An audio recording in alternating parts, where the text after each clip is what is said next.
What's up, YouTube? Welcome back to the channel. Hope you're all doing well. It's been a while since I've done a video, but today we're going to be installing these brand new RCI lower control arms. If you've been following me for a bit, I used to have running for tacos lower control arms on my truck, but once I got sponsored by Tacoma Beast, I took those off just because it did have the R4T kind of displayed out. So, you know, out of respect, I took those off, sold them, and then now I'll be doing the RCI lower control arms, which I do actually have a RCI rear diff skid plate, so it'll be nice to match. Black as well. The Running for Taco ones weren't black. I imagine it's going to be the same easy installation. I mean, got a few bolts here. You never really realize how big the lower control arm skids are until you get them, but they are massive. They are pretty heavy, but overall the black looks really nice.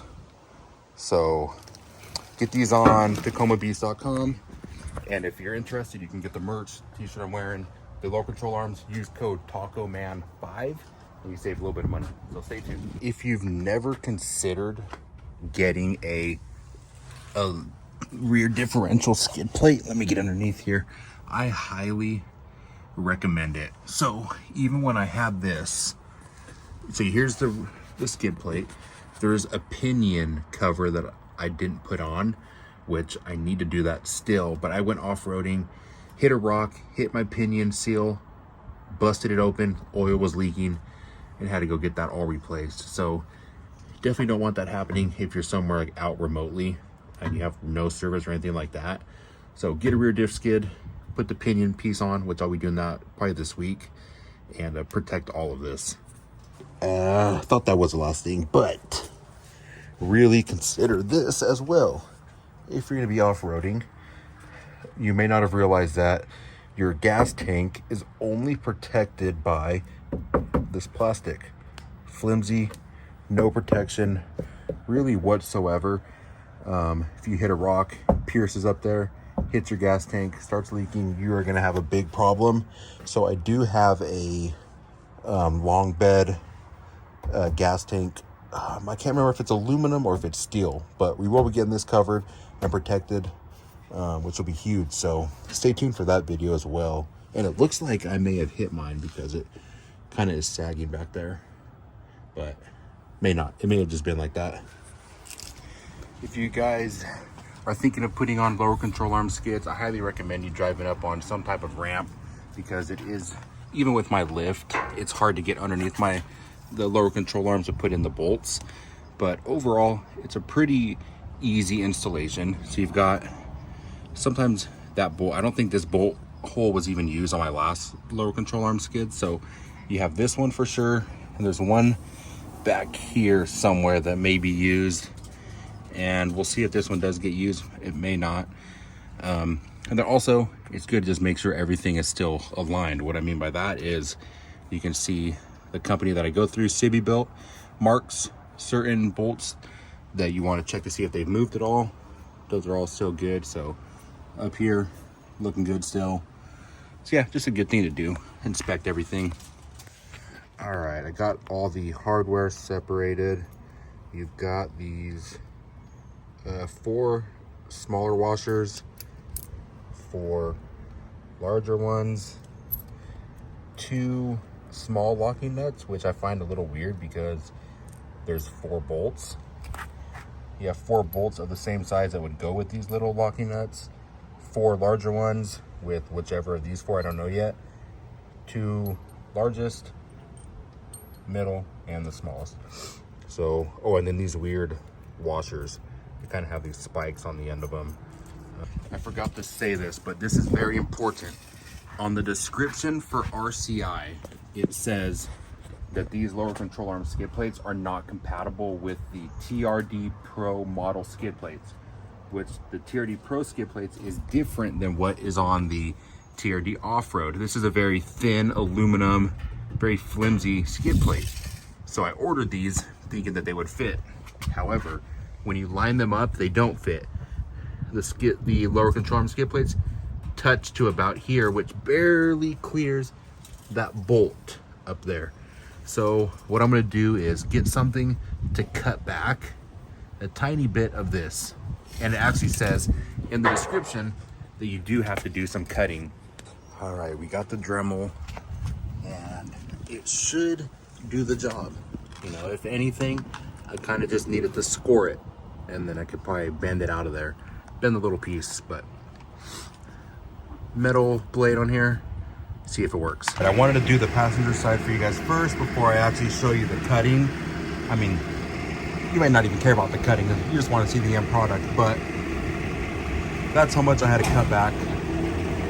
A decent amount, and then my Dremel just started to die as I got that. So almost near the bolt on the passenger side of the skid plate, and then up through there, and now it fits. So I can do this with one hand. Fits. There you go. Fits perfectly just like that. Passenger side is on, so I'll show you guys exactly what I did next. Looks like it's just barely touching, like right there. Not a big issue. If I want to, I can just cut across, but looks good. It's flush all the way around. Gives it more of a clean look with it just being all black, matching everything else underneath, aside from the rust and whatnot. But this is only temporary. Once I end up long traveling it, I won't have to worry about having these skids on there anymore. So gotta let the Dremel charge up a bit, then I'm gonna start cutting the driver's side. So like I said, just a temporary solution for now, because I am going to Colorado in about a week or maybe a couple days after you see this video, or I may be in Colorado when you're watching this video. Gonna do a couple trails. I know they have rocks, so I figure I'd put on some new skids down there and then at least protect my low controllers for now. Okay, so setting everything up, now we're working on the driver's side. So the longest bolt is gonna go towards the back. The reason for that is, you see here, there's no plate on the bolt on that hole, but if you look in the back, right back there, you see that plate sticking up? That plate is why you need the longer one for the back. So that'll go back there. So I'm gonna do this with one hand. There we go. Just like that. And then these weird things just drop in there. And then the shorter one obviously goes in the front. Do this. There we go. Same thing.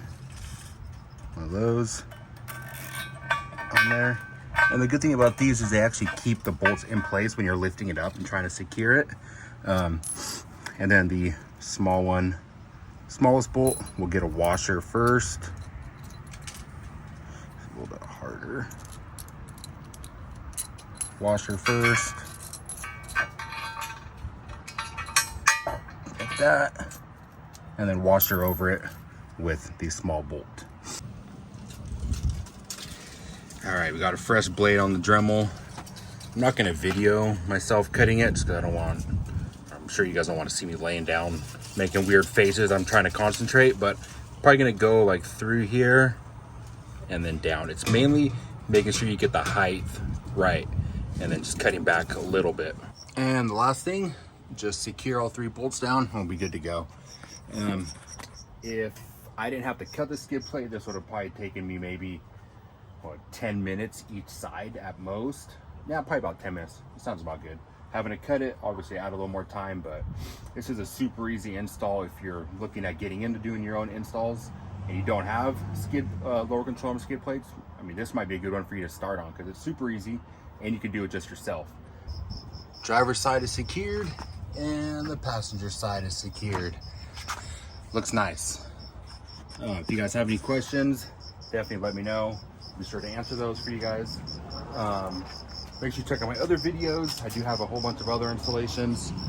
I've got, I did the front bumper by myself, all the lighting, roof rack, light bar, sliders, just about everything except the suspension and the re-gear. I think that's about it. I don't mess with the suspension, the re-gearing, any like performance type stuff I'm not going to do. I just don't have enough confidence in that yet. Switch Pro, did all that. blackout kit, all that stuff.